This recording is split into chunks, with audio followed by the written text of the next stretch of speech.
So welcome back for the panel discussion. So the panel is going to be moderated by Jude Webber. Jude is the Ireland correspondent for the Financial Times, covering both the Republic of Ireland as well as the North. She took on this role in August 2021 after spending 21 years reporting across Latin America, Paraguay, Mexico, Central America, Peru, Argentina, Chile, Uruguay, and several other places that I won't continue with. Before joining the Financial Times in 2007, she worked as a foreign correspondent for Reuters for 15 years, holding posts in Rome, Madrid, London, and Dublin, and serving as Reuters bureau chief in Peru. She holds a degree in modern languages from the University of Oxford. In addition to journalism, she is active on social media, sharing insights and engaging with the public. So Jude, please take it away.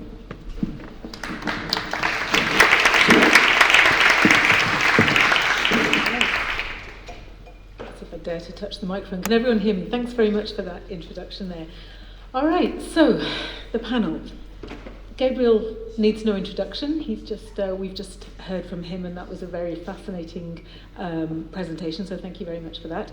Jutta Deli is Assistant Professor of Economics at UCD, and before she joined UCD, she was a Senior Lecturer in Corporate Finance and Banking at the University of Glasgow in Scotland. She's a graduate of the Athens University of Economics and Business, and her research interests include corporate finance, taxation and economic inequality, which makes it perfect for today's discussion. And she's recently been involved in a research project on taxation and inequality in the European Union. And then we have Aidan, who's brought us all here today. He's Professor of Political Economy at the School of Politics and International Relations at UCD, and the recipient of a European Research Council Consolidator grant for his Democracy Challenged project, which brings together work on corporate tax avoidance, wealth inequality, and the implications for democracy. So his research, which everyone here I'm sure is familiar with, examines the institutional foundations of capitalism in Europe, with a focus on how political and economic structures shape distributive outcomes. And he's a regular columnist and commentator. Danny McCoy, over on the end, has been CEO of IBEC, the island's largest business representative organisation, since 2009. Under his leadership, IBEC has grown into one of Europe's largest lobbying organisations, with a turnover of 50 million and 330 employees across 10 locations. So before joining IBEC, he was senior economist at the Central Bank of Ireland and at the ESRI, the think tank. And he's also lectured at University College London and University of Oxford and Trinity College in Dublin. So in recognition of his contributions, he was knighted to the Order of the Star of Italy, so that's Sir Danny over there, and is a member of the Royal Irish Academy. Fergal O'Rourke on my right here is chair of the Institute of European and International Affairs, an Irish think tank, and he's also chair of the Industrial Development Authority, the IDA.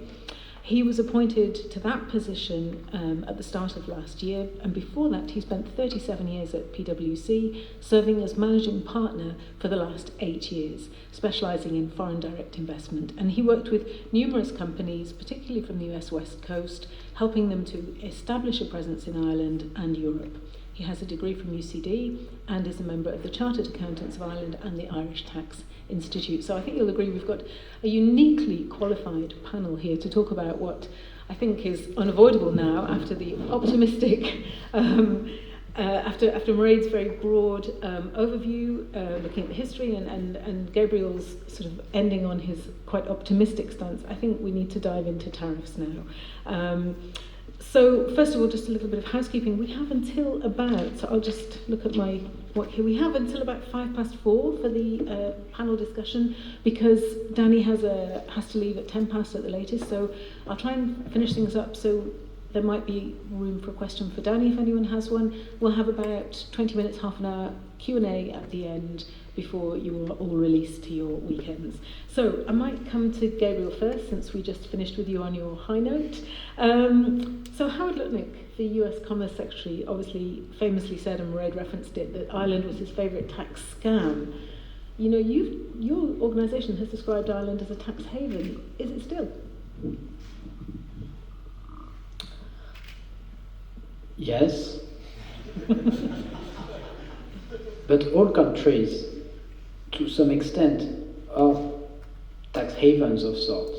You know, so I don't think it makes a lot of sense to have a kind of binary classification, a tax haven or not a tax haven. Because the reality is that with globalization, all countries have become relatively small compared to the world as a whole. And so when you're a small country, you always have the temptation to let me turn down my phone. You always have the temptation to become a tax haven, to offer special regimes for corporations or for individuals, to try to attract a bit of activity, a bit of profit at the expense of other countries. And so this has played out everywhere, not just in Ireland, but essentially everywhere. It's just that this pressure is particularly strong in smaller countries. Okay, because when you are smaller, you have more to gain from playing the game of tax competition. Okay, as I explained, you can attract a tax base that's going to be really large relative to the size of the domestic economy, and so it can really pay off as long as other countries let you play that game. But short answer is yes, it's still a tax haven. We're still in that game of tax competition, but it's a game that is not sustainable. And it's not sustainable for the reason that I tried to explain, which is that it is inherently negative sum for the world as a whole, and so it only works as long as other countries tolerate it.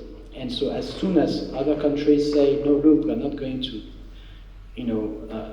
make it possible for tax havens to steal a bit of our tax revenue, a bit of our activity, and so on, then this whole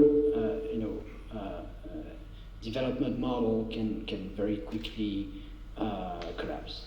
Which is kind of where we're at now. Danny, maybe I'll ask you, because I know that you were involved last week in discussions with the government. How much panic is there in the government and in businesses? Because in the last, certainly at the back end of last year, I was still hearing from people, wait and see, we'll just have to see how it all pans out. This train is hurtling down the tracks at us next week. So how much concern is there really? I think there's quite a lot of concern because of the uncertainty aspect of it, and so it's a hackneyed term about what business really craves is certainty, and it's hard to see a situation where there's been something that has been the hegemonic country on so many ways starting to become unreliable, and I think that as a pole of stability. That's really upsetting a lot of people, not knowing how to come out of this. I've been in the media over the last 24 hours, but people have picked it up the wrong way. I said that this is like dancing with a gorilla. You might want to stop the dance, but the gorilla might not. And so I was not referring to the President of America as a gorilla. I was actually making the point that President Trump has unleashed something that he thinks he can control and stop and start, I think that's actually not the case. I think that goodwill towards America has dissipated and people are very uncertain. And I think that's going to be, that genie's out of the bottle. I think particularly in Europe we're seeing that. It was in DC and in Brussels, and it's very clear that the mood has changed in a very short space of time. And I could envisage a scenario where we were talking about China and decoupling and then decided we couldn't really decouple, let's try to go de-risking. Amazingly, I think that same conversation is now starting to apply to the United States. Clearly it won't be decoupling from the United States, but countries will start to de-risk. Phil, I might come to you. I mean, if you were still with your PwC hat on, if you were still advising multinational companies today, what would you be telling them? I mean, how can you possibly prepare for this? Well, if I could not answer that question for a second, I'd just take on Gabriel. Was it Alice in Wonderland where Humpty Dumpty said, a word means what I say it means, and 10 years ago we were a tax haven because we weren't collecting enough tax from US companies. Now we're a tax haven because we're collecting too much tax from these companies, and depends how you define tax haven, I suppose. But the reality of life is that it was a very interesting chart Gabriel put up there about how tax profit shifting, which I call profit allocation, because you can't just decide I'm going to shift profit today without shifting underlying activities. You know, the reason I believe that the profit shifting, to quote Gabriel's term, changed around the year 2000 was we finally saw the consequences of early 19th century, in fact late 18th century tax systems around the world colliding with 21st century business models, and the clear mismatch between those two those fault lines beginning to emerge.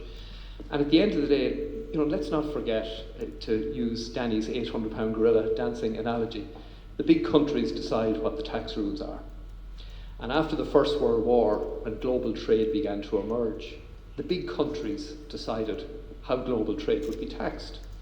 And they essentially decided that profit would be allocated by reference to where your functions, your activities, your risk, and your assets were located. And for most of the 20th century, in the absence of an internet, companies were taxed where they carried out those things, where they had the assets, the function, risks, activities. And for those of you old enough like me to remember mail order businesses, if you had a mail order business and you were selling into a country, you didn't pay any tax in that country because you had no physical presence there. But your ability to penetrate the market in that way was very limited. You fast forward to the rise of the internet, suddenly you could penetrate markets without having any boots on the ground because everybody had access to the internet in a way a mail order business didn't have.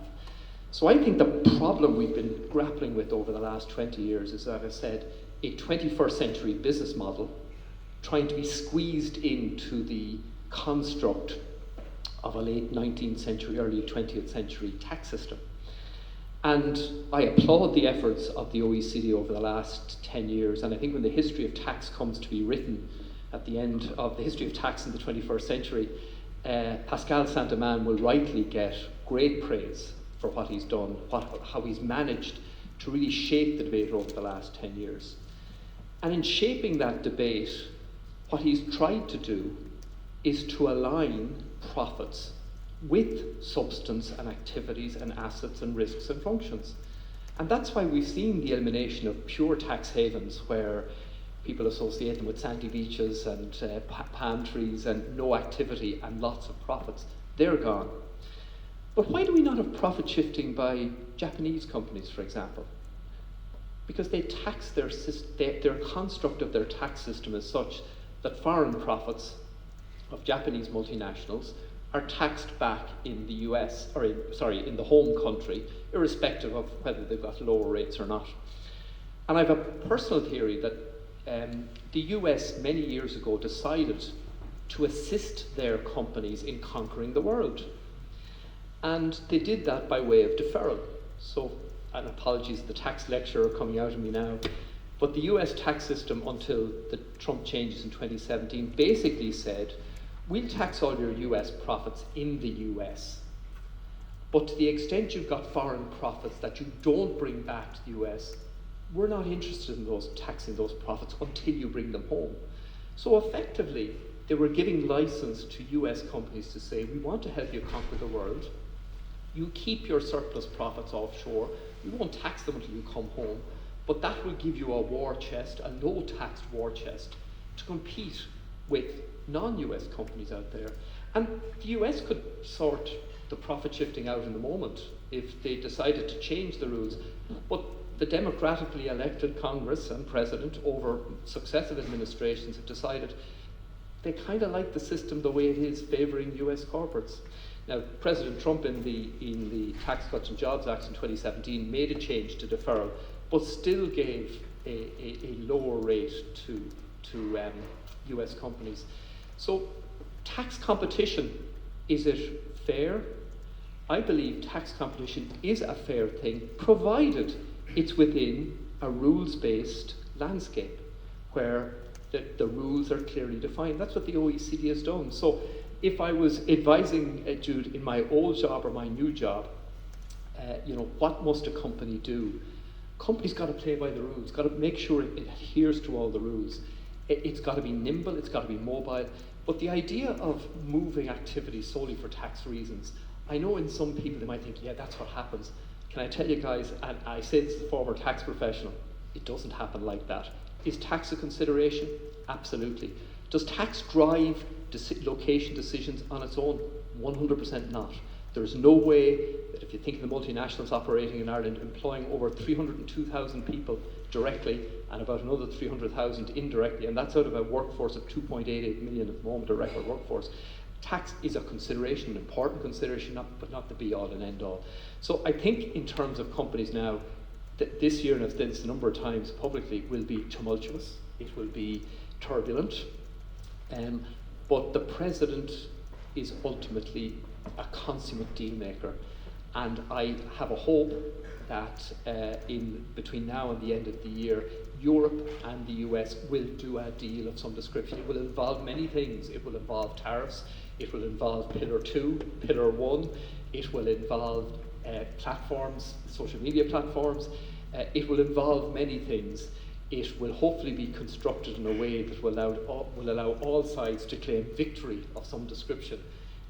But I hope that's the outcome, because failure to reach a deal could lead to a significant economic downturn as we deal with the consequences of tariffs. Although I just would remind you, in my last job in Mexico, he did a consummate deal. He renegotiated NAFTA, Yes. and now he's ripping that apart. So Anyway, Aidan, is the gig up for Ireland then? I mean, you've described it in your research. You've talked about tax planning elevated to an art form, and not illegal, but kind of bending the rules. Ireland really, making profit shifting, turning Ireland into a temporary parking lot for global earnings. So is this the beginning of the end for this, lovely wave that Ireland's been surfing? Yeah, I think so. And I think the reason for that is actually very consistent with what Virgil just said. An America First policy means bringing a lot of that profit back home. So I agree that the... Profit or activities? Profit, I would say. As opposed to activities, Yeah. I don't think the activities can suddenly disappear, absolutely. But the profit and the IP licensing and the cost sharing arrangements and all of that stuff that led to that huge spike that Gabriel pointed out in terms of the allocation of profit, or the profit shifted over to Ireland since particularly closure post-2015. But I think very consistent, there is a consistency here. I agree the big countries set the rules and always have done. And I agree that the USA could pretty much put an end to a lot of this stuff and could have put an end to it over the past 20 or 30 years, but chose not to. And I agree that the reason for that was, well, saying to US multinationals, go take over global markets, empire if you want, right? And there was a consistent logic to that globalized, liberalized logic.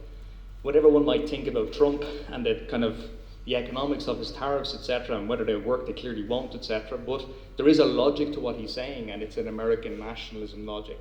So his logic is, hold on a second here, we've set up a system that allows our companies to basically set up subsidiaries, move their licenses, move their profit into Ireland, and yes, you have assets, yes, you have jobs, yes, you've got activities there, but we want a slice of that. He said very clearly 20 years ago, if he had been in power, he would have said, go do your thing. But actually, we would have whacked a 200% tariff on you if you want to sell back to US markets. So I agree, America is going to set the rules, and it's going to set the next wave of what's going to happen. And Donald Trump and his team have said very, very clearly, an America First, American nationalist policy means putting an end to the type of activities that have been happening. And again, if one was solely looking at this from a purely American self-interested perspective, you'd have to conclude he has a point, right? He has a point. So whether it's going to lead to the industry going back to the USA, I don't think so. Whether it's going to lead to more jobs in the USA, I don't think so. But if he can at least show that there has been a shift, there has been more kind of profit move back, etc., I think he will be able to generate a narrative that is consistent with his logic, and he cares more about narratives than he does about facts. We've got ample evidence of that. Yes, I wanted to ask you really what impact all this might have on Ireland. I mean, Ireland's looking at these lovely big surpluses and what have you, but I keep on hearing business people tell me, and this certainly in the enterprise sector, not necessarily the multinational sector, that Ireland needs to be more ambitious. And, Ireland has infrastructure challenges of all different sorts, and yet tons of money with which to fix them. So if that money starts to dry up because the profits are taxed somewhere else, what's the bottom line for Ireland? So thanks for the question, because I want to jump from what Aidan said. So Aidan says that Trump has a logic to all the tariff announcements and the trade war that he starts with. The previous trade war showed that for the US, whether that was for citizens or whether that was for the US companies, Trump lost that war.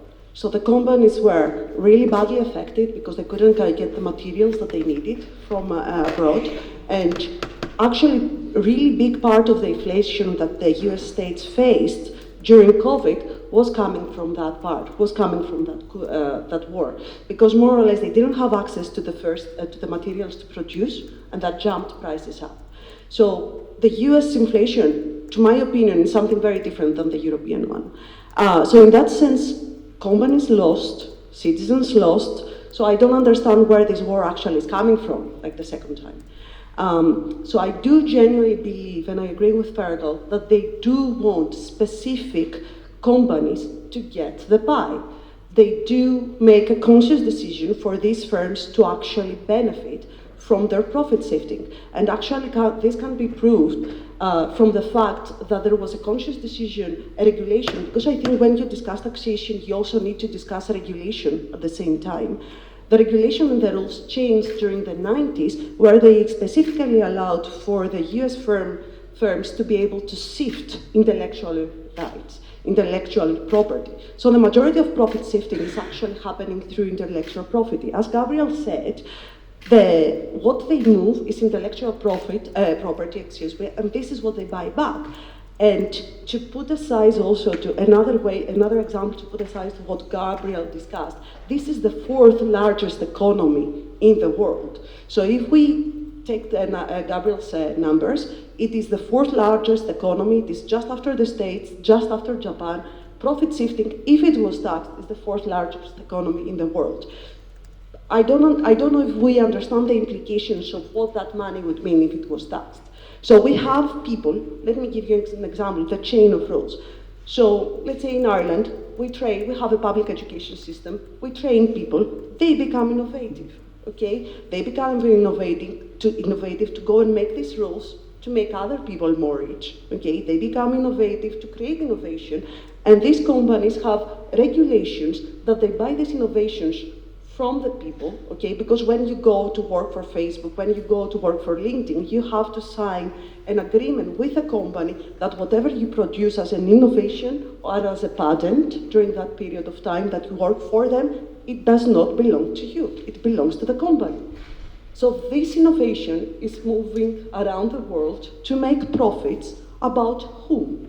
So we have public money benefiting profit to specific companies. And this is something I think we need to start addressing.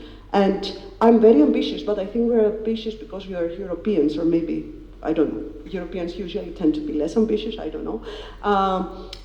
But Europe is about protecting property rights, is about protecting intellectual property, and is about protecting issues of inequality. So I don't think this is an Irish issue anymore. Mm-hmm. I think this is a European issue, and maybe I'm ambitious because it's the first time we are actually facing an issue against the States as Europe, that we have to make decisions about what our future is going to be in terms of fiscal policy, in terms of tax policy, in terms of regulating intellectual property, in terms of all these things that they're affecting profit shifting. And the future, this is a not sustainable solution because you just put down innovation for the future. Why would I innovate if I don't make anything? Mm. So, and I'll just direct this to the panel and see who, because it's a question that all of you actually could answer, but I mean, Gabriel was talking in his presentation about the need to keep the OECD process alive, but at the moment it looks like it's on life support or actually dead or playing dead, or, you know, it doesn't look very alive. So how, if given that the big country makes the rules, as we've just heard, how do we resurrect it? I don't know who wants to jump in first. I suspect everyone will have a view on this. Well, I suppose Europe have done that. Europe have gone ahead and rightly. But does it matter if the US doesn't? Well, we will learn more in the next 12 months. But if the US don't come to play, we will end up in some sort of dispute with them, in the wider trade area. Anyone else have any? Gabriel, you want to jump in? It's like Schrodinger's cat. It's both dead and alive, but it's alive in the sense that 50 countries are implementing it currently, and many more are set to implement it next year, in the next couple of years, and yet it's dead if they cave in to Trump's threats. So it all depends on whether the countries implementing the agreement, and 130 countries agreed to do so, move forward and implement the agreement as it was designed, so with those backstop measures to ensure that whatever the US decides to do is irrelevant. And that's the whole beauty of this intellectual construction, is that it was built like that. If a country does not implement the minimum tax, it makes zero difference. And because so many countries join the agreement, they have a critical mass. The US might be a big country, but at the end of the day, its multinationals are heavily dependent on the European market, the non-US market, broadly speaking, and so this gives enormous power to those market countries to dictate, the rules of the game. And so if they say, no, we move forward with the agreement, with the spirit of the agreement, it will exist, and it will live. And look, I'm not saying this will fix everything, because I emphasize that the global minimum tax, 15%, is a very low rate. It's very insufficient in many ways. But yet, that very modest progress is worth defending, and it really happens now. So Trump ordered the US Treasury to investigate potential extraterritorial or discriminatory taxes that might be levied by foreign countries on US companies. And we already know what's going to be the conclusion of this investigation. The conclusion is going to be that the backstop measures of Pillar 2 are extraterritorial clauses that are bad for the US, and so it all is going to come down to whether we stand up on. But who would dare to go first? I don't know. Aidan, you wanted to come in. Well, so Gabriel was dead right to point out the undertax profit rule, right, as being the key part of that agreement to see as to whether or not it will work. But this is where I think it gets very interesting.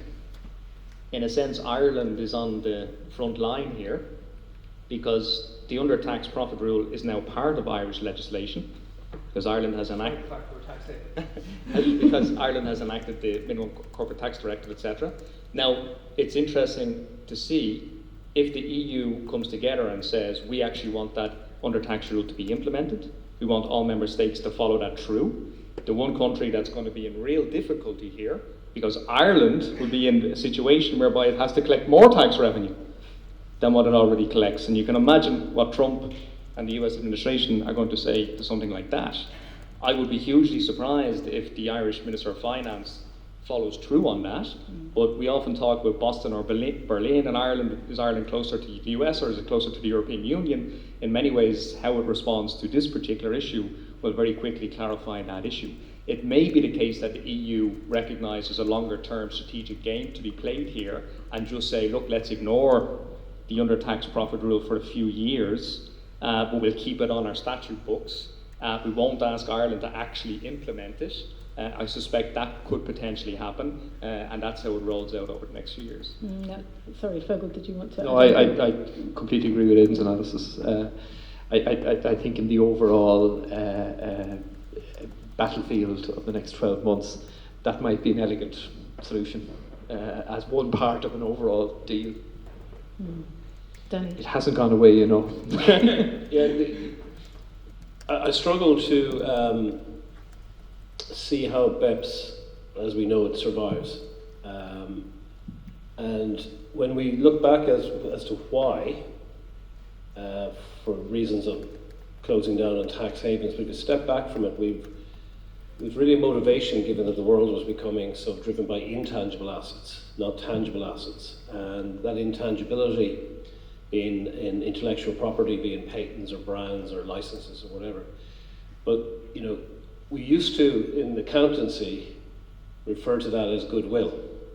And it's an incredibly important word, because to be able to invoke your intangible assets requires all of those institutions of certainty that appear to be crumbling right now, and whether value actually still retains an intangible as we move forward, or we've seen possibly a flight back towards more tangible assets being the drivers of value in societies.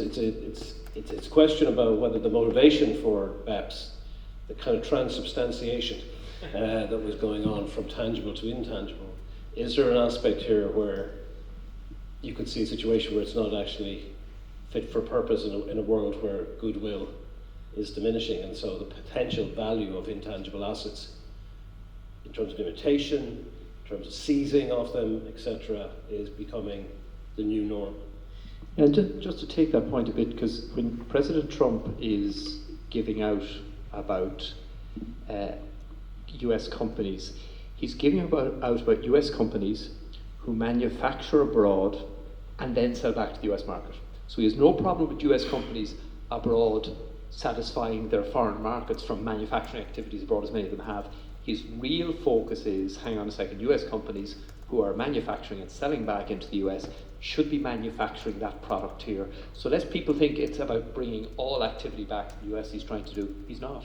He's really just focusing on that element that he feels in the first instance should have been manufactured in. But to what extent, and I'll ask you this since at IDN, and maybe Danny also will have a view on this, to what extent are we seeing companies already? I mean, I know there have been some companies that have sort of repackaged announcements that they were already had announced, and they dress them up and say, look over here. To what extent are we actually seeing companies who have invested heavily in Ireland pivot and instead of putting some investment here, start putting it back in the States to toady up to Trump? Do you go first? May I jump in? Please. So I think one thing that we're missing is exactly the intangible assets and property rights.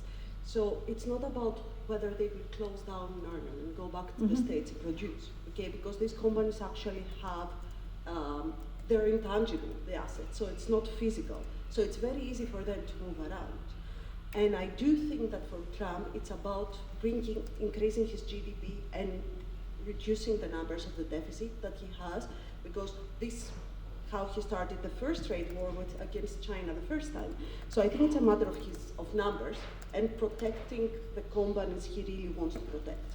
So to your previous question, I think it's not about whether we change taxation only and whether we enforce the 15% rule, or whether we allow the companies to be taxed here or there. It's also a matter of a regulation of who owns the property and the intangible assets, who creates the patents, and start thinking and recreating a new environment, because it is a whole new world. It is a global world. AI is coming, new technologies are coming.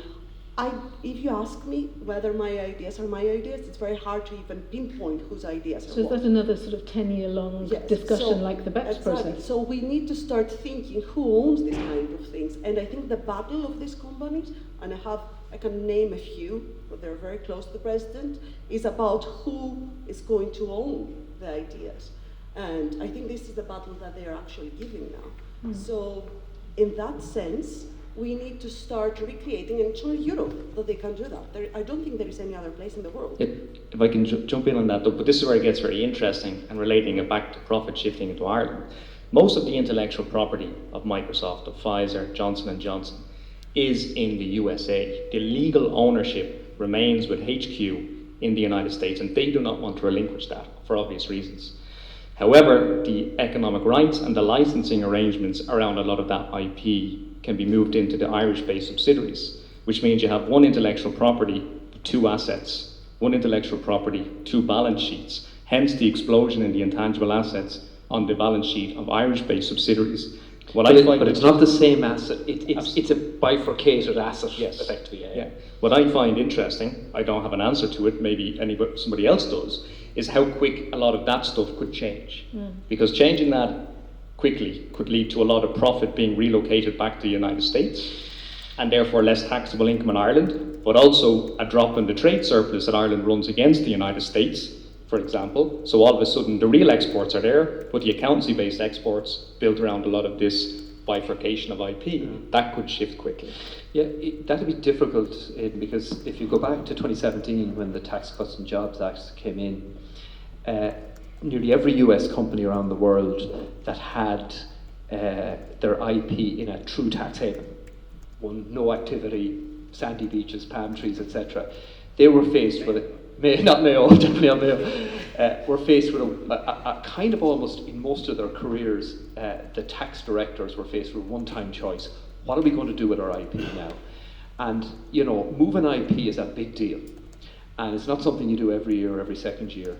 And it's funny, in 2017 and the next couple of years after that, there was no herd movement among US companies. Some brought their IP back to the US, some brought it onshore to Ireland, some brought it to Switzerland, some brought it to Singapore, some brought it to the Netherlands.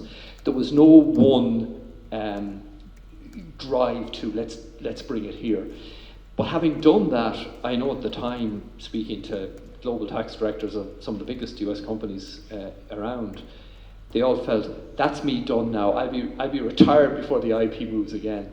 And now that they've brought it onshore, wherever they've brought it onshore, whether it's Singapore, Ireland, Switzerland, it's easy to get it out of a tax haven.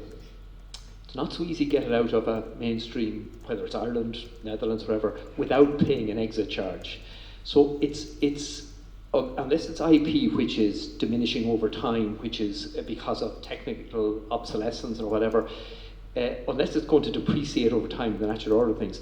If you've got a brand, for example, which is appreciating, it's difficult to get it out without a one-time tax hit. So it's really interesting how this conundrum will be sorted, because US companies are going to say, I can't bring the IP home, so unless there is a global change in how we allocate profits between risk functions, activities, assets, unless there's a change in how and which Pillar 1 sought to do in a sense by saying, look, we've never done this before, but let's allocate some profit to the country of consumption.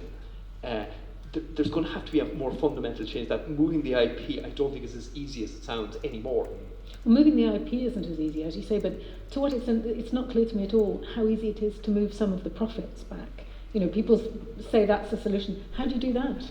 That's what I'm saying. You've got to say, you know what, for 100 years we've allocated profits this way. We're going to have to come up with a new way now do you allocate a disproportionate amount of profit to the country of the parent? I'm just coming up with kind of, but... It sounds like a free-for-all, like everybody could decide to do it differently. It's essentially a free-for-all. Or you mentioned Japan earlier on, Denmark as well. The US could move towards a system quite quickly that US companies pay taxes on US profits. 21%. And 20% in the US will stop. Yeah. And you get a credit for any foreign tax you paid, but that's the perfect answer if you wanted to eliminate it. Does that work, Gabriel?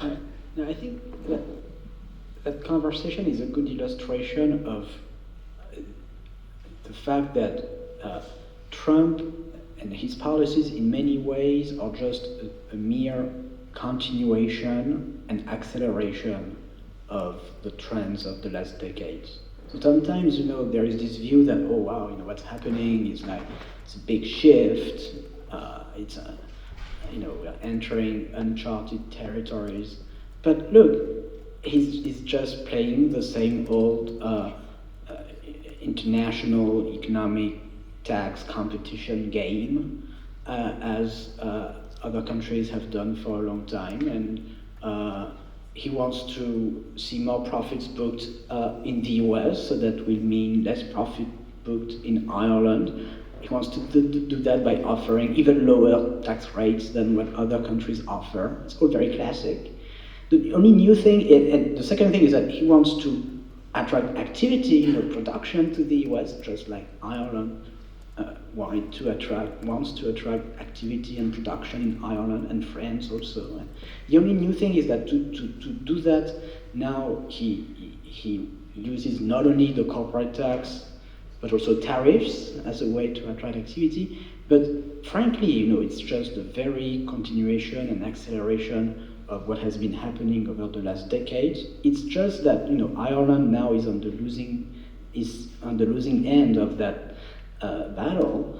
But I think what we have to think about collectively is how do we escape that game. That now I think people all over the world are going to realize more clearly that this is really a dangerous and unsustainable game. And the really important question is how do we move to something that's more sustainable? And so the answer to that cannot be, how are we going to attract again the intellectual property that moved out of the US? How are we going to make sure that they get back to Ireland or back to the US? These are, really, like yesterday's argument, yeah. It's from the perspective of the European Union as a whole, the world as a whole, it is again deeply negative sum. So the interesting question is, how do we move to something more, a form of international economic relation that's more productive than that? Danny, how much sympathy do you think there is in Europe for the fact that Ireland's to some extent in the firing line? Ireland's had these massive surpluses, other countries don't. Are they preparing their tiny violins to say, how terrible for you? I don't think any sympathy at all. I don't think we're looking for sympathy, Danny. We used to have the advantage of being poor and popular, and now we're trying to pretend to be rich and popular, but we've got to be rich and responsible. And this is one element. And I think when you look at a fair assessment of what's gone on here in Ireland in context of corporate tax, the last half decade, Ireland has been at the vanguard of bringing in the anti-tax avoidance and trying to push through on the minimum corporate tax rate, including the move from the 12.5% to 15%. So, on many dimensions, I think Ireland's got problems in the EU. I don't think playing by the rules in terms of corporate tax is the issue. I think there's a couple of other foreign policy positions we've taken, and our defence posture and so on, I think, are sources of more irritation. It sort of feels like that everything's shifting, isn't it? And that there might be a reordering of several different things at this point now. Well, again, it's obviously in domicile and residence when it comes to taxation, but the actual ownership of companies.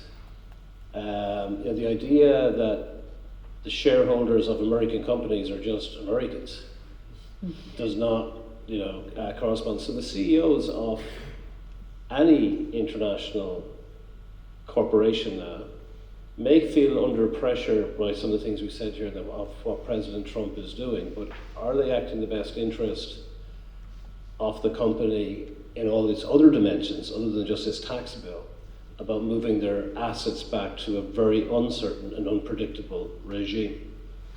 And I think that's where my point earlier on was, that President Trump has overplayed his cards in the last few weeks, even since the Zelensky meeting in the Oval Office, that he doesn't have all the cards here.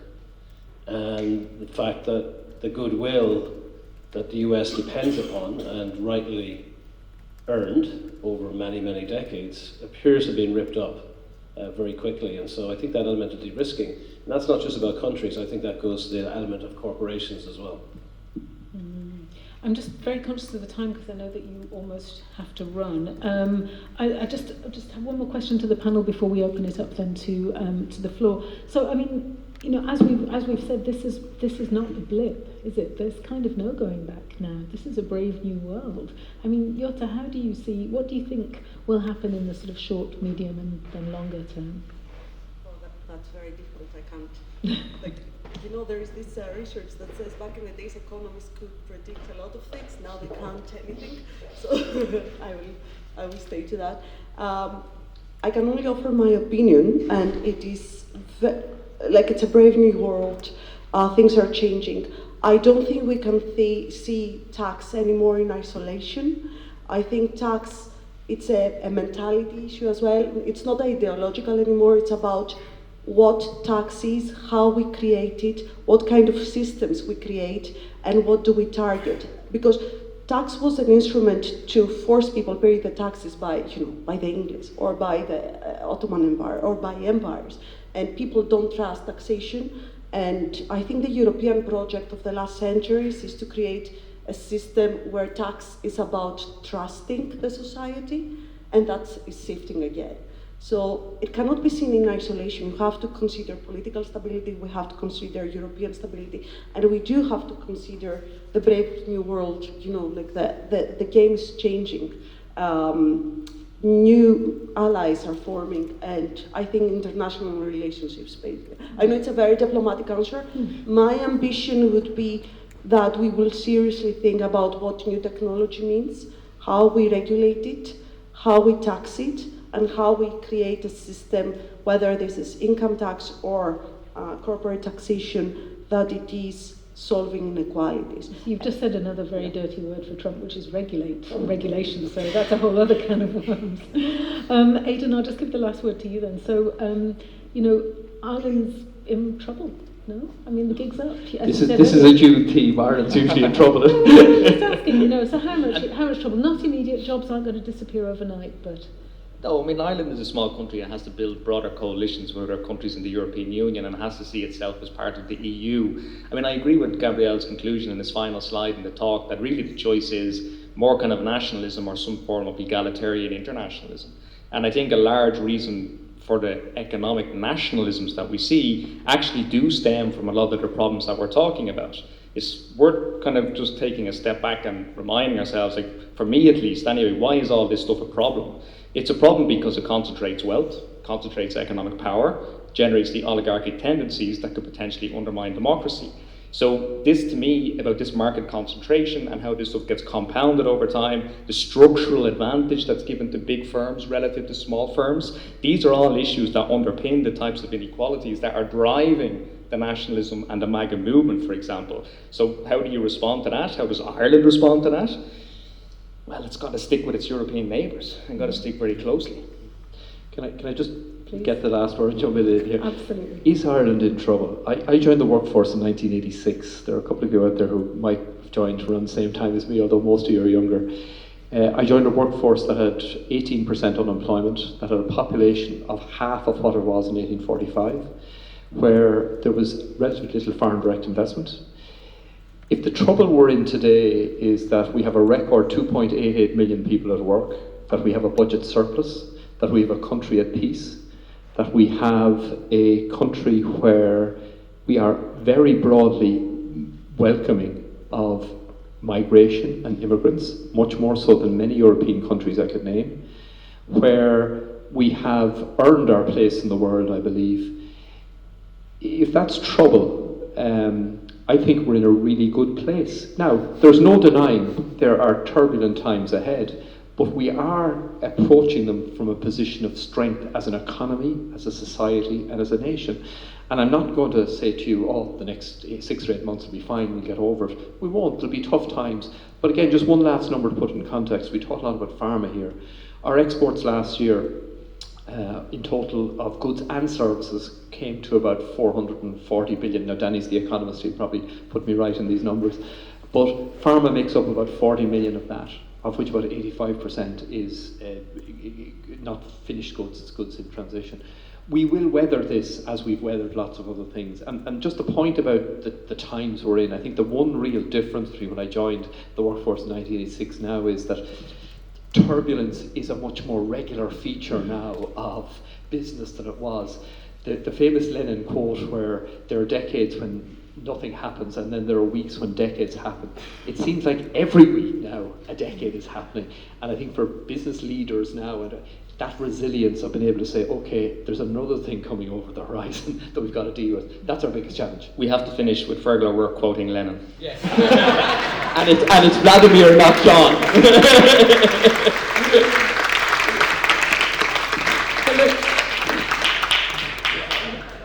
I think we could carry on talking all day. Do you have to run right now? I'm sorry. Well, we'll open it up to the floor. I'm sure we'll have lots of questions for the remaining panelists. Thank you very much, Danny, for your participation. This gentleman here, please. Yeah, Paul Sweeney, a former trade union economist.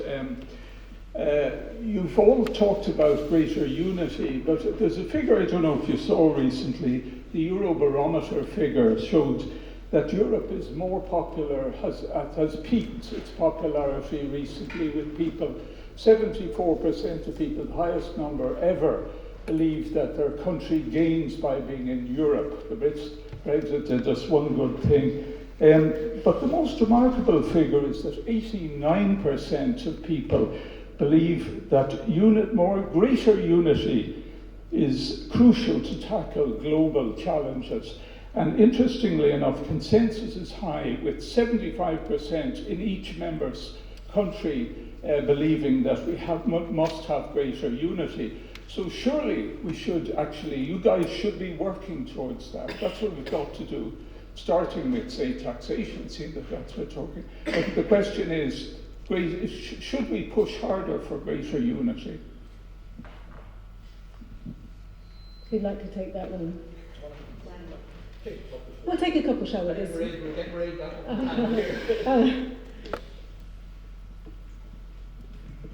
Hello, my name is Michael McCarthy from Oxfam, Ireland. Thank you very much for a very stimulating discussion. I'm going to try out an image, maybe to stimulate it more. And the image I have is deck chairs on the Titanic. I think we might be having the wrong debate. I think the debate that we're having is very important. But there's two words I took from this whole debate, was inequality and no going back. And I think we're all in agreement that inequality is a core driver of all that we're seeing, and there's no going back to the past. I don't think we know what we're going forward to. And I think limiting ourselves to predictions based on past behaviour to see what will the future do, especially over longer timelines of 10, 20, 30 years in a world of climate breakdown, is very foolish. So my question to you, or one final point, the social tipping points will get us before the climate tipping points. And we're witnessing the first iteration of social tipping points.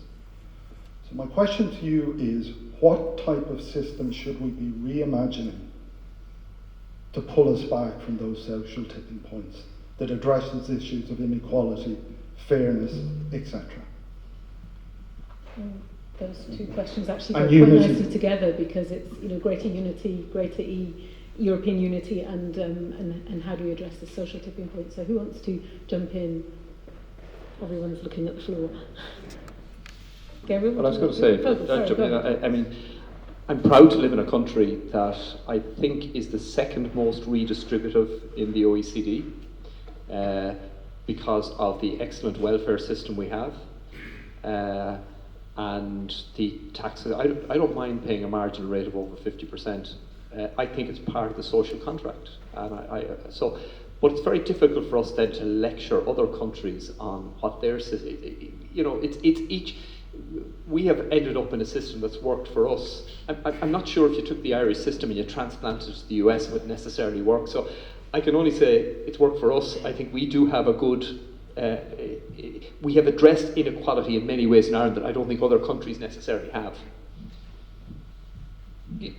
You're putting that question in, but you're right. I think Ireland's welfare system is very progressive. Taxes higher, labour income earners higher, redistributed welfare system, market income inequalities are brought down, so kind of income inequality looks at an EU average, but the deeper question I think is about the market income inequalities. And it's back to everything that we're talking about. I think most people get up in the morning, they want to kind of work, they want to have a good job, they want to earn income. So yes, the welfare state is really important in terms of mitigating and avoiding the worst effects, quite frankly, of what you see in the USA or the UK, and Ireland looks a little bit more Northern European in that sense, but I still think fundamentally it's the market income inequality and the market and wealth-based inequalities that matter more for most people, and that partially is a success of the Irish growth model because you've got a lot of very good high earners, but also pretty large tail, right?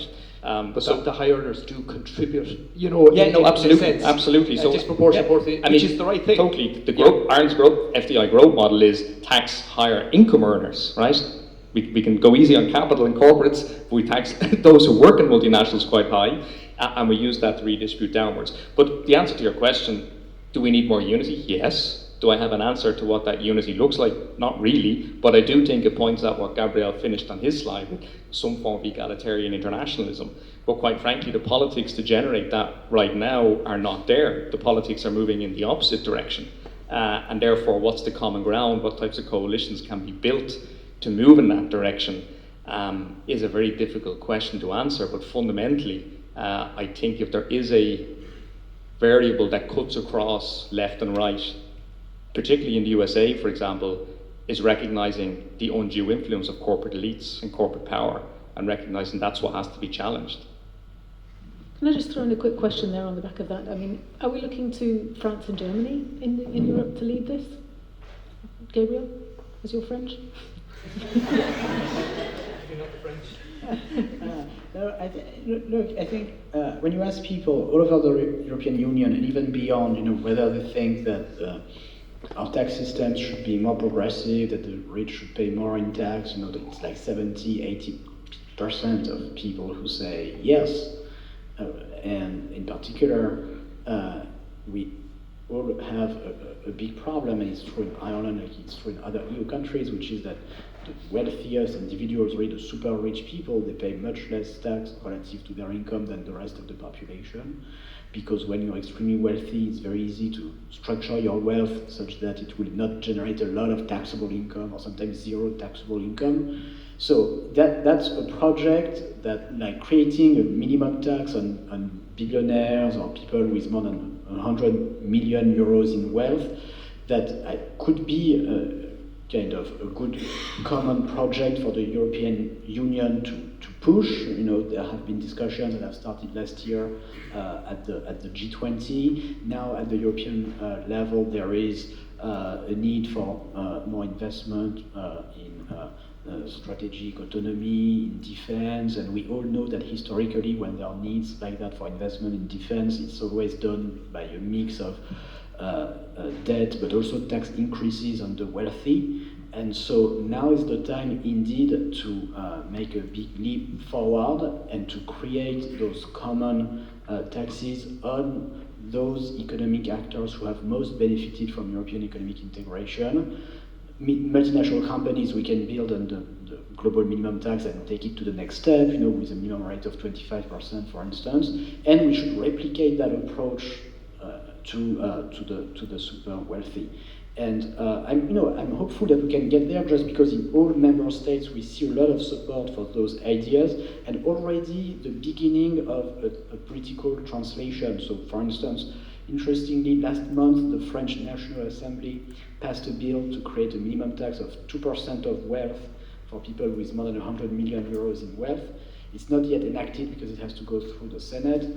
But it has a chance eventually to become law, and similar bills have been introduced in Belgium, and perhaps soon in Spain, in Portugal, in Sweden, in Austria, I hope in Ireland. And I think that's how we'll get towards unity and towards solidifying our European model, which is going to be based and has to be based on continuing our massive investment in education for all, in high quality healthcare, in high quality public infrastructure, which can only work if we have well functioning progressive tax systems.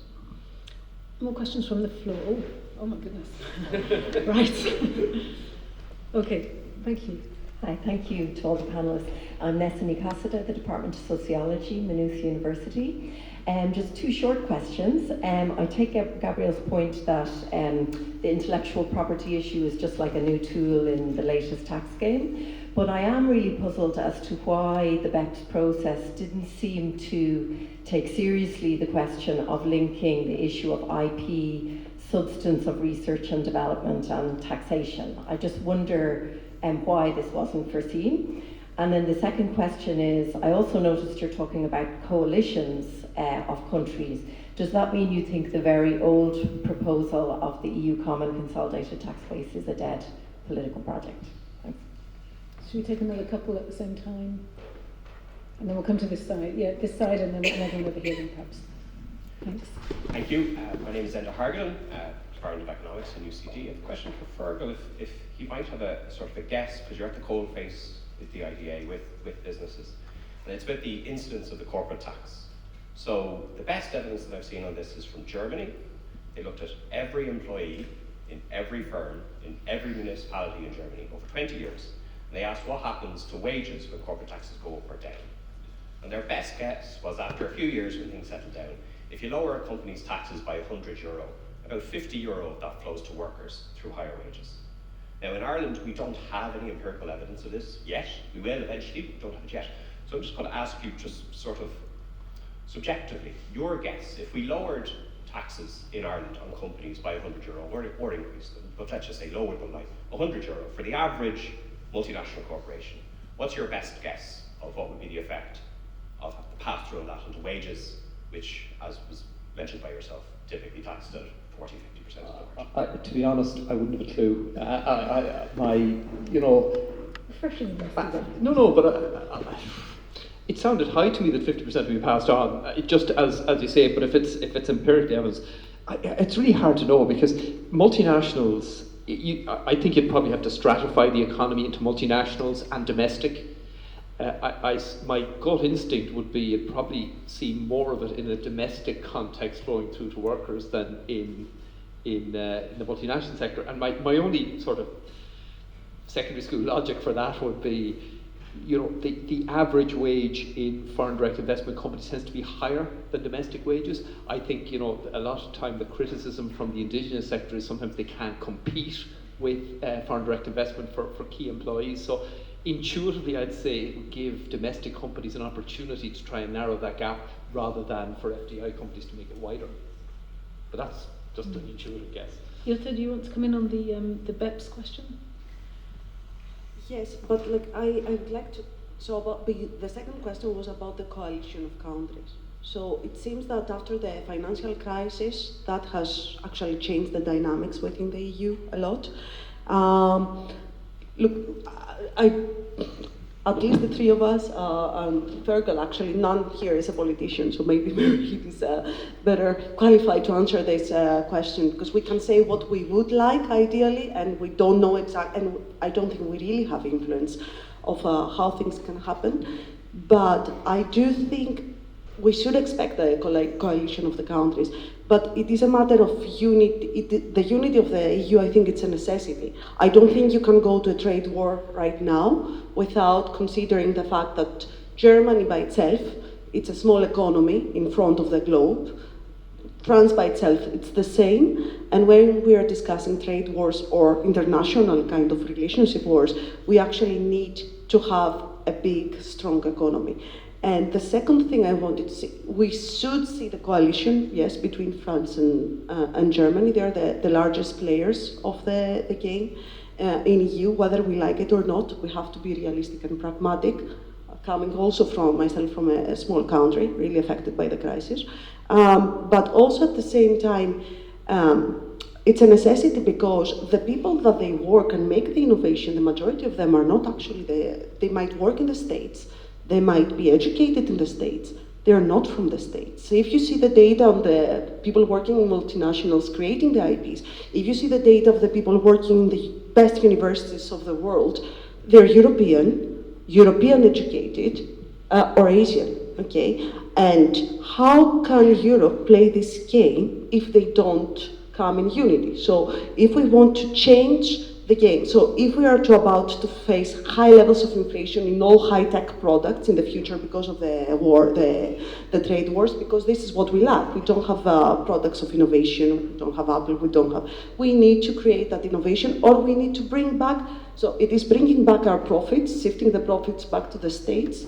Maybe we need to start thinking, bringing back the IP, like the people who create IP in Europe. Yeah, okay. Sorry. No, you go ahead. No, I'm happy to answer the question on corporate tax incidents that was raised. And I think you can learn about this by looking at historical and international time series and experience of countries with corporate taxation and how this correlates with wages. And probably the most striking case is the case of the US. So before 1913 in the US, 1910, there was no corporate tax, 0. Then the corporate tax rate increased to 50% in the post-World War II years, and it was both the statutory and the effective tax rate. You know that US companies paid half of their profits in taxes. The corporate tax generated 7% of national income in tax revenue in the 1950s. So really heavy corporate tax. And then it went down dramatically, and corporate tax revenue down to 1% of national income after Tax Cuts and Jobs Act in 2018. So dramatic variation, and then it's very hard to see, a big effect on wages. If anything, the effect seems to go in the opposite direction, because in the 1950s, when the corporate tax was so high, that's when wages for the working class were high and growing fast, and then during the whole post-1980 decline in corporate tax. Effective corporate tax rates, that's when working class wages stagnated. So when you look at that, it's just very hard to think that there is a very big incidence on wages. So I know it's not a perfect, obviously, causal identification, but if you try to think about kind of why there is this lack of correlation, is because what's the theory for why the corporate tax cut can boost wages? The theory is that if you cut the corporate tax, firms are going to invest a lot, accumulate more capital, and capital is useful, it makes workers more productive, and so if they become more productive, their wages are going to increase. Except that empirically, it doesn't look like the taxes and the corporate tax in particular are a big driver of investment decisions. There are so many reasons why companies invest that this crucial link doesn't seem to be quite there in the data. If I can just quickly respond to Nessa. The second part of your question, I think the common consolidated corporate tax base is gone. I don't see that coming back on the agenda anytime soon. I think political capital will be spent on trying to build up the physical capacity of the EU through issuing common debt and trying to have some sort of capacity to have some sort of common tax, for example. I just don't see a sharing of the tax base anytime soon. But I'm a little bit confused by the first part of your question, Nessa. I think the OECD did try to line up risk assets function, etc., with the IP. That was the whole idea. But it seems to me, and there might be transfer pricing specialists in the audience who know far more about this than I do, but it seems to me that what happened and what people are not entirely clear about is less on the tax side and more on the accountancy side. And this difference I made between IP ownership and IP licensing and basically one IP, two intangible, or two balance sheets. Because, for example, when Coca-Cola moved a 30,000% increase in their intangible assets onto their balance sheet in Ireland in 1 year, who made that valuation? Right?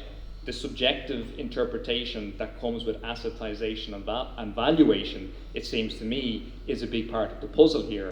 And this could be more to do with kind of basically accountancy, not really keeping up to speed with the reality of the political economy today. First of all, Nessa, you remind me of my mum, because my mum was the first. My mum was the first female, the year of the first female graduates out of Maynooth College. So when you said you were from Maynooth, my mum passed away a few months ago, but she was very proud of being one of the first graduates from your university. That issue around IP is really interesting, because there's almost, why do you pay 8 times more for a pair of runners with a swoosh on them than you would if you went down to pennies? Because the brands, because the intangible asset. I think we could all agree that a lot of modern profitability is driven by intangible asset at the end of the day. And that could be generated by marketing or whatever, but it's a reality.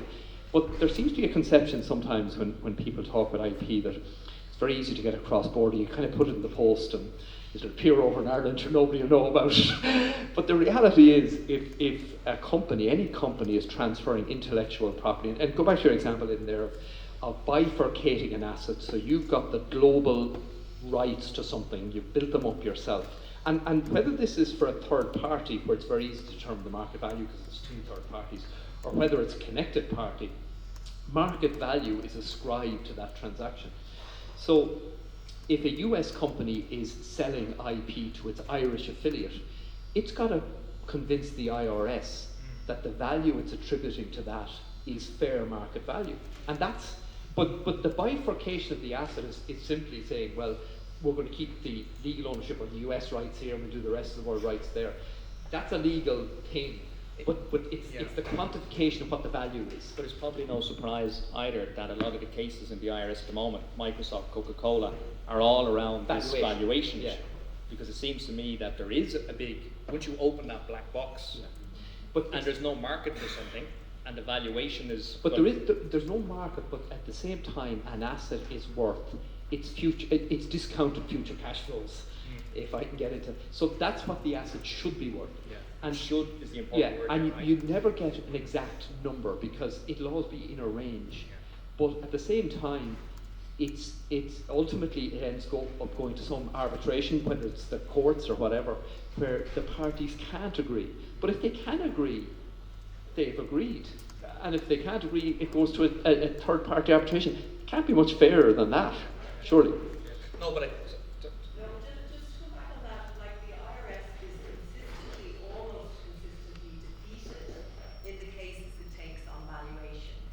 Why?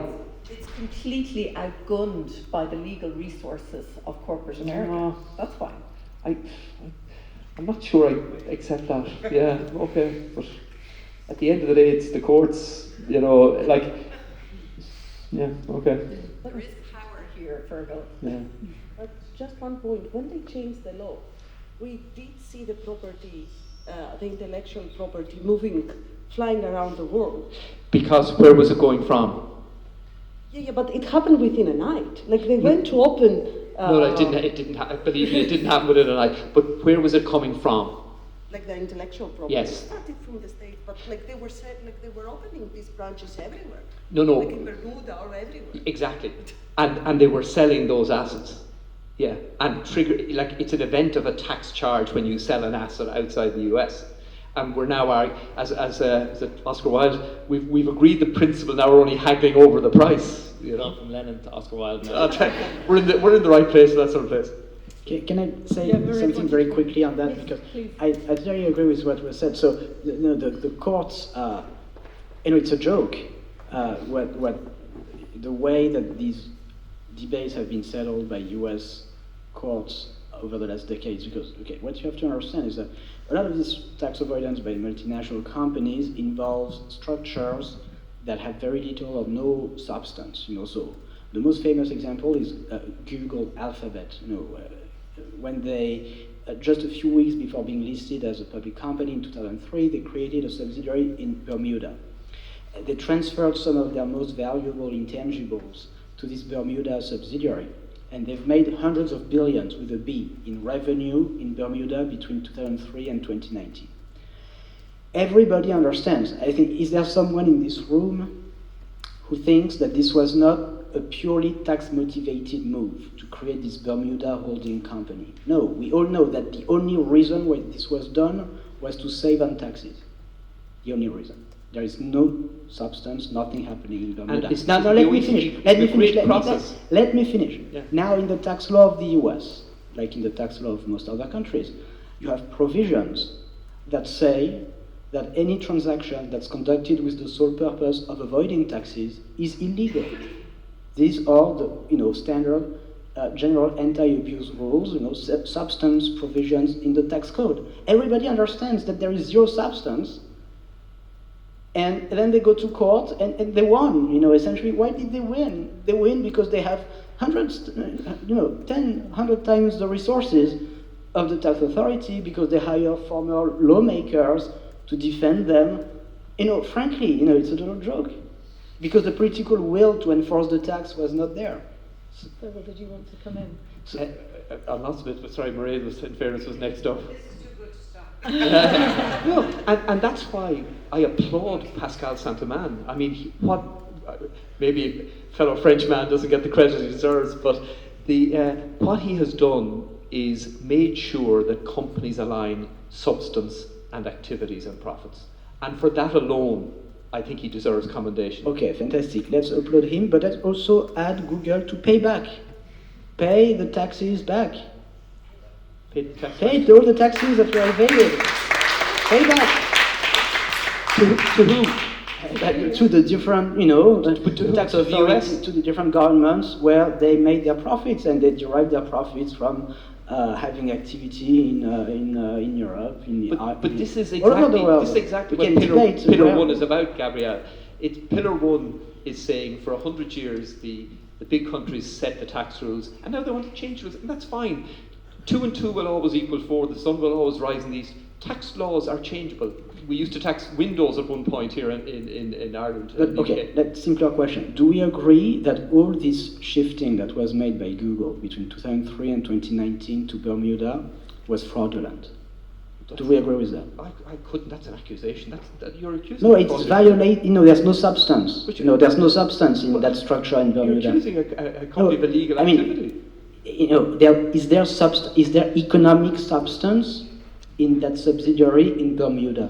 Well, a court opined on that. The highest court in the land, you're saying. So we don't agree on that. But I think most people understand that there is no economic substance, and that the tax law is very clear. When there's no economic substance, it's violating the spirit of the law. It's tax evasion. And they have to pay back. That's my conclusion. Pillar 1 is a great advance. Would you agree? That's another issue, it's not related Okay, to what but we would you agree that prior to this, the law didn't require, if you'd had no physical presence in a country, you couldn't pay tax there, you couldn't pay corporation tax there, because you didn't have any physical activities? No, but I agree that there is this legitimate question about how to allocate profits to countries, but it is important, and it's worth of its own discussion, but it's another issue than the issue that I was trying to raise following the question that was asked, which is all this supposedly legal tax avoidance. When you think a minute about it, it is in fact self-evident that it is not legal, and that there has to be some payment of taxes. So that's one thing. Then there is the other question: to which countries have the taxes? Should they be paid? This is another interesting question. We can have a debate about that. But I think it's worth also first to stop and agree on kind of the first step, which is that countries should be more rigorous in implementing these anti-abuse rules, this economic substance, and that it's high time to stop accepting all this supposedly legal tax planning, which sometimes is it can be defended as legal, but sometimes it's really self-evidently without substance. But the OECD process has certainly advanced that proposition. Do you agree? Modestly, yes. No, I agree. It has. Yeah. Okay, all right. We'll come to Mairead then. And to think I almost studied accountancy. I'm glad I didn't. No, first of all, just thank you for this. I'm meant to be gone, but this is a really important discussion. But I want to go back to Owen Sweeney's very pertinent opening question, which is about the mood in Europe and what people are thinking. And to some extent, that Eurobarometer shows that citizens are almost ahead of the politics, which is good, because we need a bottom-up approach when it comes to European unity. And I think we've always reacted well when there's a crisis, and we're coming close to that now. I think every big evolution in Europe has happened as a result of a crisis. So all of the topics we've discussed, including the whole geopolitical scenario, will, in my view, require that Europe works better together. Where I have a concern is that there are a lot of national issues troubling leaders, prime ministers, presidents, and we need to make more space and time for the European discussion. And I hope that the Eurobarometer will give our political leaders a sense in which they do have now a support of citizens to talk more about Europe. And why, I mean, when I hear some of the conversation about Ireland and we're in trouble and will Europe help us, I think, no, we are Europe. We seem to think we're aside from it. So I think that's the most optimistic part of today's discussion. I think to go back to this topic, I think the OECD initiative is the only game in town. We need it to stay in place but we obviously have an issue because the US are pulling out. And we need economists like Gabriel to keep pushing this issue, because I do think fair taxation is important. I made the point that in Ireland's case, we have the jobs and we have a lot of, structures and whatever. Anyone who's ever visited our pharmaceutical sector, I'm just in awe of the brilliance of it. And my last remark, I have not heard this said at all, so I'll say it publicly. We're talking about tax and tariffs, and I'm thinking of people with rare diseases, people with cancers, people with long-term illnesses, whose life depends on the pharmaceutical sector functioning and not being interrupted. And I think that must be a political imperative, that whatever about the big stuff on tariffs, make sure that people who need the drugs get the drugs, and that there is no interruption in supply, because I imagine there are people very troubled about this, whose voices have not been heard yet. And because I recently visited some companies, it really struck me that we just don't know what's happening out there, but we know that if we need a product, we can get it. And yet we realised during COVID that our supply chains are incredibly vulnerable to any interruption, and we don't want to see that happening when it comes to very important pharmaceuticals. So bear the human factor in mind, as well as the big geopolitical, who's bigger and who's smaller. I'll leave it at that. Thank you. Fair point. I think there were a couple more questions over here on this side. Let's see if we can squeeze these in. Hi, I'm just a master's student at Trinity College, and I kind of want to build off that point there about sort of outcomes. During this week, Chancellor of the Exchequer, Rachel Reeves, made her spring statement to a budget in name, without a name essentially, but in response to the recent tariffs that Trump put on automation and cars, she basically had to change her entire budget without actually saying that the reason why she had to change it was because of these tariffs. And there seems to be a disconnect on some leaders from realizing that whatever Mr. Trump does will have an effect on their citizens, and they don't want to admit it. And it feels like the only sort of leader that has so far admitted it is the recent elected Mark Carney in Canada, when he basically said to automotive workers that, yes, you probably will lose your jobs because he's put these tariffs on them. And in Ireland, and it seems to be in Europe, that this is kind of changing with recent election with Friedrich Merz in Germany, that some leaders are accepting that whatever the Americans do will probably have an effect on its citizens. And kind of building off what Mairead's point there was about the actual outcomes, the material outcomes that people face in the domestic setting is having an impact on the international setting. Like the reason why people probably voted for Trump is because of the material over the emotional that he's sort of trying to get at, and that he teased the emotional, trying to highlight the lack of the material. And I feel like that's the same here if we're not careful. And in response to tax, it's very easy for sort of politicians to say here that we should get rid of our tax system, or at least the corporate tax system. And I guess my question is, how do you advise a leadership or a government to balance the domestic with the international when you're dealing with something that's so obviously damaging each domestic settings across Europe? Who wants to take that then? I mean, I suspect if Danny was here, he would say, we probably emphasise too much the agency of what's happening in the US and Trump. And I suspect in France, much more focus would be focused on what France can do, what Macron can do. And I think there's things that are outside of one's control. And I think all different national leaders can do is work within what's within their control. And there's nothing about Trump that's in their control, effectively. So I think too much trying to shape and influence and emphasise. I think we probably talk too much about Mr. Trump, as you said, to be perfectly honest. I think, just... But if he didn't, he'd be the elephant in the room, and that goes back to this is exactly what he wants, right? Yeah. The more we talk about him, the more he's in the news. He wants to be in control of the narrative, etc., and so on. I think the question really fundamentally, it's back to Mairead's point, it's back to the initial question: what can the European Union do, right? What's the future of European integration? What type of European integration are we going to see? Are member states actively willing to delegate more sovereignty to the European Union to allow the EU solve practical problems on behalf of EU citizens? And maybe EU citizens do want to see that move, but we know certain countries, like Ireland, will be reluctant to move in that direction precisely because of the benefits we get from tax sovereignty. And to jump into that, like I have a slightly different point. I totally understand that there is going to be crisis, and it's not easy to say that. But as Europe in unity, we have a lot of benefits.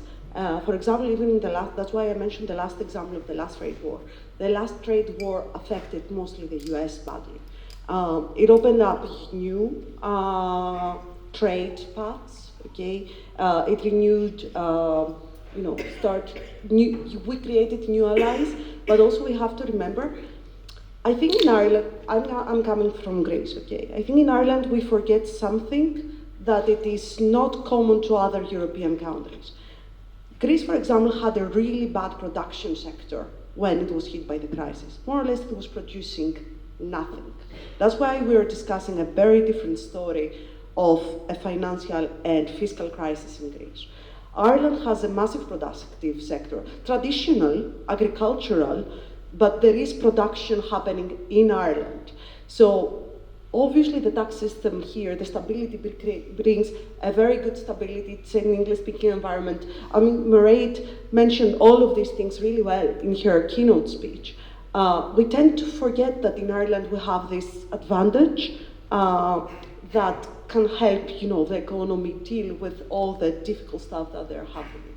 But for example, that was not the case for other economies like my home country. Can I just add something quickly on the UK budget? So what struck me is that it seems like they are offering to get rid of their digital service taxes to kind of try to appease Trump. When it would seem to me that the right approach is precisely the opposite, in the sense that if you want to deter the Trump administration from levying, huge tariffs on the UK and the European Union, it would seem that the most direct and effective approach would be to target the people and the firms that are very close to Trump, and to say, look, these big tech companies, or Tesla, or Musk himself as the main shareholder of Tesla, will face extra taxes if they want to keep having access to the EU or to the broader European market. It seems to me that the right approach should be to have tariffs for oligarchs, essentially. Okay, so conditioning market access in Europe to those economic actors who are closest to Trump and most important in his power, to them paying dramatically more taxes. Well, maybe there's a halfway house, because there is discussion about taxes on tariffs on services, isn't there, which is perhaps not the oligarchs themselves. Do we have a couple more questions over this side before we wrap up? Yeah, last question then.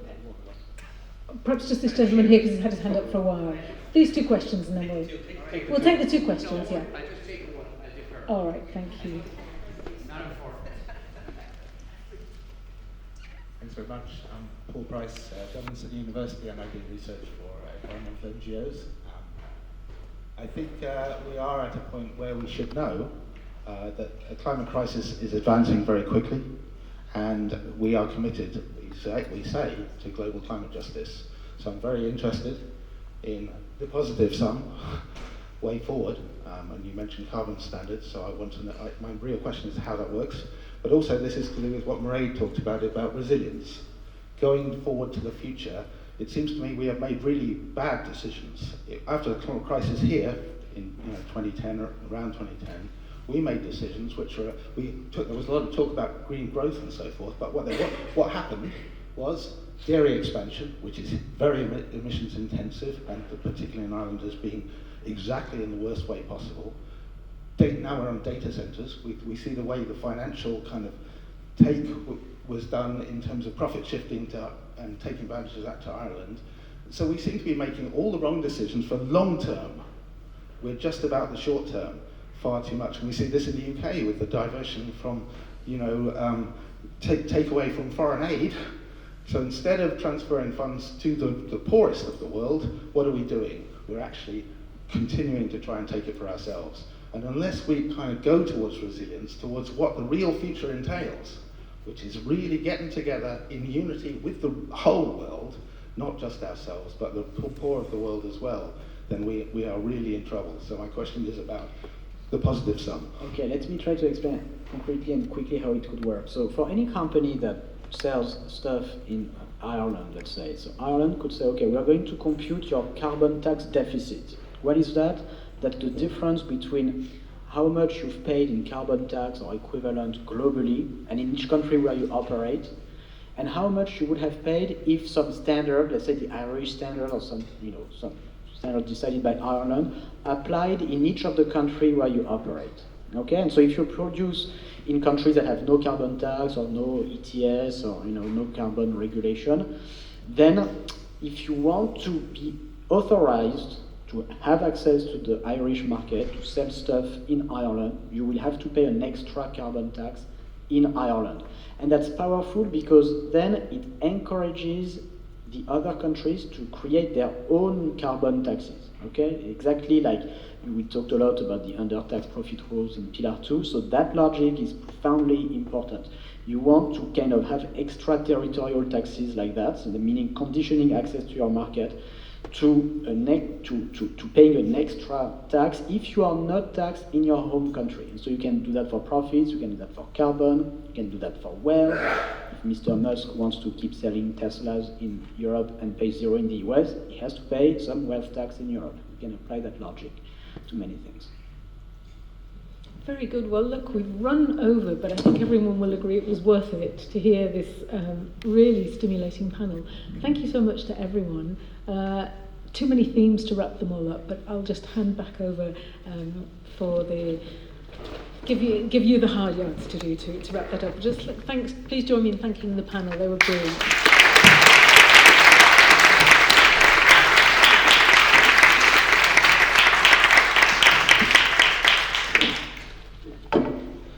So just very quickly, when we opened, I said I didn't think we'd come to any agreement. We did, which is something needs done.